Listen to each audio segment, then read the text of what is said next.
Hello, my name is Anand Kumar Shukla and welcome to Active Brains. आज हम 4.2 के रिमेनिंग क्वेश्चन स्टार्ट करने जा रहे हैं। इसके इनिशियल पार्ट्स हो गए थे, इसका थर्ड पार्ट ये रहा। फैक्टराइजेशन हमने सीखा था। इसके बारे में जो इसके रिमेनिंग क्वेश्चन हैं, रिमेनिंग पार्ट्स हैं, वो हम करने जा रहे हैं। Let's go. कहता है कि √2x² + 7x + 5√2 = 0. Find roots using the factorization method. So what we do now?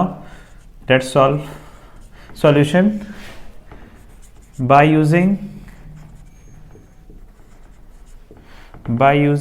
factorization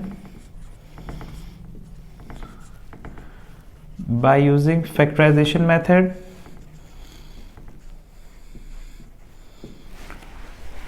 factorisation method में है क्या? फैक्टराइजेशन मेथड में ये है कि आप जो भी आपको इक्वेशन दे रहा है, first of all right it down.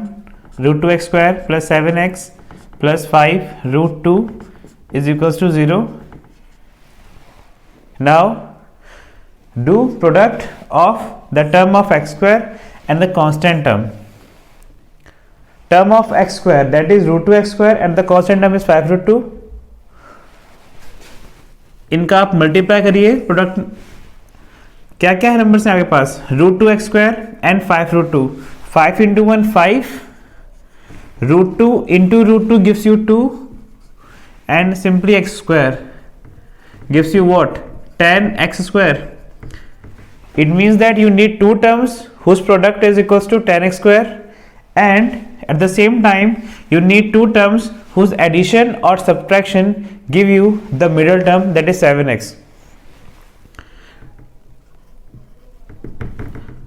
Plus या माइनस करने पर आ जाए। कांस्टेंट टर्म और कोफिशिएंट ऑफ x², इनका प्रोडक्ट एक कॉलम में लिख लीजिए, एक साइड में लिख लीजिए। क्या आ रहा है? 10x², और मिडिल टर्म क्या है आपके पास? 7x. वही दो नंबर चूज करने हैं हमें जिनका प्रोडक्ट 10x² आ जाए, एंड एडिशन और सब्ट्रैक्ट करने पर उनका मिडिल टर्म यानी 7x आ जाए। तो लेट अस 10x² हमें चाहिए। दो नंबर ऐसे चुनिए जिनका मल्टीप्लाई 10x² आ जाए और एडिशन या सब्ट्रैक्ट करने पर मिडिल टर्म 7x आ जाए। सिंपली 5 और 2, 5 into 2 10, and 5 and 2 gives you 7 on addition. It means that 5x and 2x are those two numbers whose additions gives you middle term and multiplication give you 10x². So √2x² plus one term is 5x and other term is 2x, and write the constant term as it is, that is 5√2 gives you 0.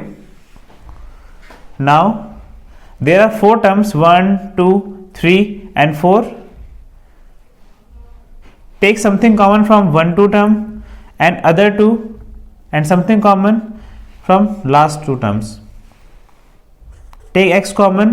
Here we have √2x, and if we take x common from 5x, 5 remains. Here 2x plus 5√2. 2x, this 2 can be written as √2 into √2, है ना? 2 को हम क्या लिख सकते हैं? √2 into √2, and this x as it is plus 5√2 is equals to 0. Now we have x, ये term हमारे पास एज इट इज रहेगी, √2x plus 5 plus take √2 common. If we take √2 common here, what we get? √2 and x, and here if we take √2 common, 5 is left only, is equals to 0. These two terms are always equal when we take something common. What remains? √2x plus 5 and x plus √2 is equals to 0. If you find the value of x, you should equal these two terms equals to 0. So root 2x plus 5 is equals to 0 and x plus root 2 is equals to 0. From this equation, root 2x, when this 5 shifted before 0, it changes its sign, plus 5 changes to minus 5, and the value of x is equals to minus 5 upon root 2, and from here x is equals to, when this root 2 shifted its sides, it changes its sign from positive to negative, gives you minus root 2. So we have two values of x, that is minus 5 upon root 2 and x is equals to minus 2. आ गया. अब हम move करेंगे अपने इसके next part की ओर. Now move to its further part which is 2x square minus x plus 1 upon 8 is equals to 0. Okay, ये देखने में कुछ उतना अच्छा नहीं लग रहा, क्यों ना हम इसका एलसीएम ले लें. क्योंकि अगर हम दो नंबर से चुनेंगे जिनका प्रोडक्ट, इनका अगर हम 2x स्क्वायर और 1/8 का अगर हम प्रोडक्ट लेंगे तो 1 इनका मल्टीप्लाई करने पर 1/4 आ जाएगा. अब ऐसे दो नंबर चूज करा जिनका प्रोडक्ट 1/4 आए और उसका उनका एडिशन सिंपली -1 आ जाए, ये क्वाइट डिफिकल्ट टास्क हो जाएगा, है ना.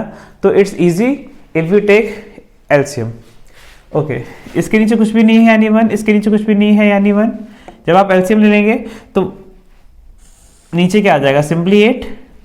1 के टेबल में 8 कब आएगा, 8 टाइम्स, और 8 इंटू 2 16. माइनस का साइन यहाँ पे, इसलिए माइनस यहाँ पे. 1 के टेबल में 8 कब आएगा, 8 टाइम्स, तो 8 इंटू एक्स, सिंपली 8x. 8 के टेबल में 8 कब आएगा, 1 टाइम, तो 1 into 1, simply 1 is equals to 0. And when this 8 multiplied with 0, it remains 0. So the above equation is simply can be written as 16x square minus 8x plus 1 is equals to 0.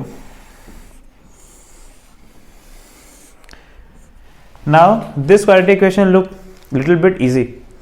16x square minus 8x plus 1. Now you need two numbers whose product is equal to 16x square and whose addition or subtraction is equals to minus 8x. Okay, what will be the two numbers that we consider? Don't you think these are -4 and -4? 4 into 4 16 and 4 and 4 gives you 8. It means that those two numbers are -4 and -4. Okay, so 16 x square written as same as it is, and those two numbers, that is -4x and again -4x plus 1 is equals to 0. Take common 4 and x. 4x minus 1. Take minus common here. 4x minus 1 is equals to 0. Now those two terms are 4x minus 1 and the common term 4x minus 1.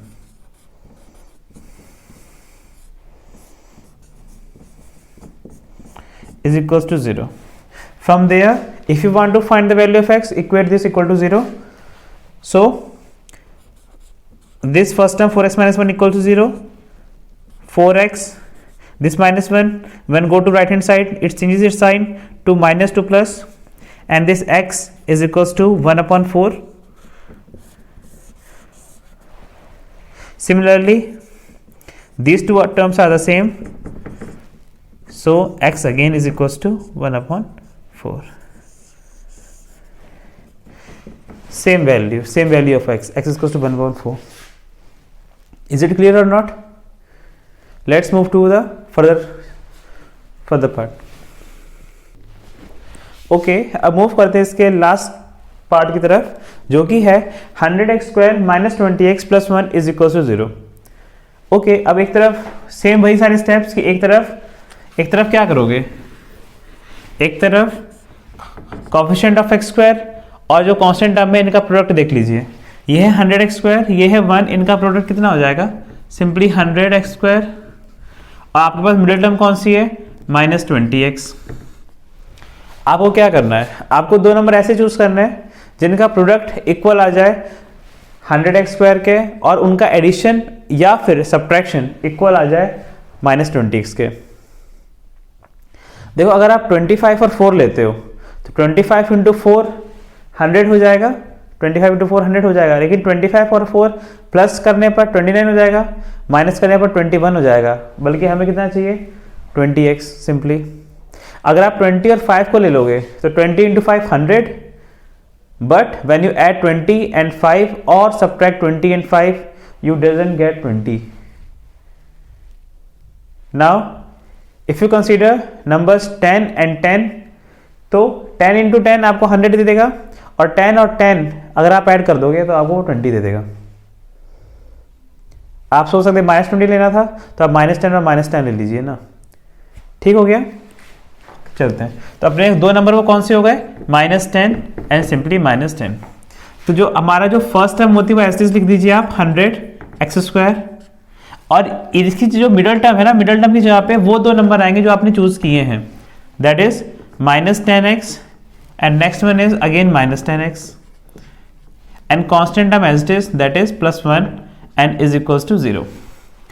From here 100x² and -10x, यहां से x common आ रहा है, और number का देखें तो 10 common जाएगा, है ना।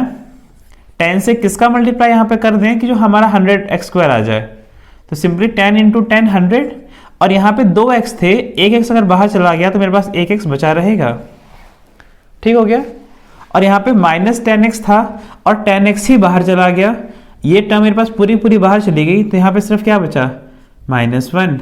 माइनस क्यों, क्योंकि यहाँ पे साइन माइनस का है, इसलिए यहाँ माइनस का साइन लगा देंगे, और 10x का किससे मल्टीप्लाई कर दीजिए, मेरे पास 10x आ जाए, यानी 1 का। और यहाँ पे जैसे मैंने आपको बताया था, यहाँ पे और ये टर्म मेरे पास सेम आनी चाहिए, तो 10x - 1 आना चाहिए था अंदर भी, और यहाँ पे -10x + 1 आ रहा है, इसीलिए माइनस का साइन कॉमन ले लेंगे हम लोग, तो ये 10x, और माइनस का मैं किससे यहाँ मल्टीप्लाई कर दूँ जो मेरा प्लस का साइन आ जाए, तो माइनस माइनस प्लस होता है, इसलिए यहाँ पे minus, and is equals to 0। Further जो मेरे पास कॉमन टर्म है उनको एक बार लिख लिया, that is 10x - 1, and again जो रिमेनिंग बचा है दैट इज 10x, एंड यहाँ पे -1, and this is again equals to 0। x की वैल्यू निकालनी थी तो आप इंडिविजुअल इस टर्म को भी और इस टर्म को भी 0 के इक्वेट कर दीजिए, तो ये हो जाएगा 10x - 1 इक्वल्स टू 0, एंड और ये term 10x - 1 is equals to 0। From here 10x और ये 1 इधर आएगा तो प्लस का 1 हो जाएगा, और यहाँ से अगर x निकालना है तो ये 10 यहाँ मल्टीप्लाई में यहाँ पर आएगा तो इंटू डिवाइड हो जाएगा, x इक्वल्स टू 1/10, और यहाँ से क्योंकि ये वैल्यू और ये वैल्यू सेम थी तो सॉल्व करने पर x इक्वल्स टू 1/10 ही आ जाएगा, ठीक है। तो 4.2 के जो फर्स्ट पार्ट है उसके सारे फर्स्ट क्वेश्चन के जितने भी पार्ट्स है 5 पार्ट्स वो हो गए। अब हम मूव करेंगे अपने अगले क्वेश्चंस की ओर, ठीक है। इस वीडियो में सिर्फ इतना ही था, अब इसके जो रिमेनिंग क्वेश्चंस हैं वो फिर इसके फर्दर वीडियोस में होगा। अब तक के लिए इतना ही है, okay, bye bye, take care, पढ़ते रहिए, हार्डवर्क करिए।